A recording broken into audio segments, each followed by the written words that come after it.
It's time to make you discover the computed variables. And I thought that to present that we could display a percentage of progress of the project. So concretely, what is it? In our case, it will be the number of tasks finished divided by the total number of tasks. And so to do that, we will create a computed variable we will call percentage more in English, and this percentage I will display it here in parentheses, so I set it here and I can start to create my logic. In addition, for this example, we will be able to train on visual scripting. So why did we choose a computed rather than a variable? It's because the number of tasks to do or finish is brought to change over time, and I want to make sure that as soon as I add a task to finish or elsewhere, it automatically recalculates the percentage. And to automatically recalculate this value, we will be forced to use a computed variable. So first, I will try to display the total number of tasks. So I'm going to go back to my logic, and we're going to do a little bit of what we did in the previous video. So I'm going to get my store, I'm going to spread it, and in this example, I'm going to use what we call a map. And so the map is going to allow us to execute a function on each element of the table. Here, our table in this case is cards. And what we want to do is for each card get the number of tasks. And so here we will have a result that will contain a table of numbers corresponding to each number of tasks per card.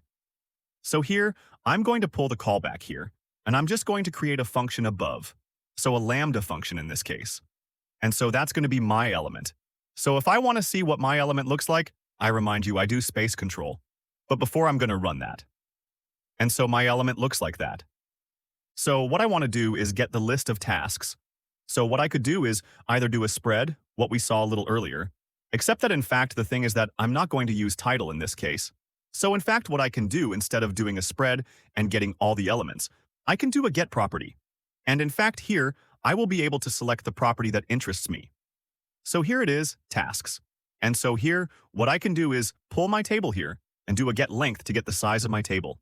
And then I'm going to pull it here. So that's actually going to send me, so I'm going to run it again, a table of number of tasks per card.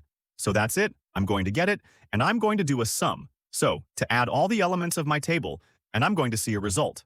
Here it's 8. We're going to rearrange a little bit of all that so that it's still a little clean.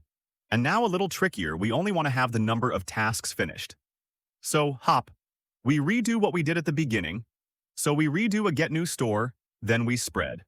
Or we do a get property to go and change cards. And this time, instead of using a map, we're going to apply a filter. So filter. The filter will allow us to keep only the elements that pass a test. For example here, the test we're going to put in this case, it's title equals finished. There, you see that the callback is red, so that means it's a Boolean which corresponds to this test. So I'm going to remove a thread here to have a lambda function and the element we want to recover. So then I'm going to remove it. I'm going to do a get property pure title. And suddenly I want my title to be equal to finished. And I'm going to connect the output of that to that. So at the end, I should only have a table with one element.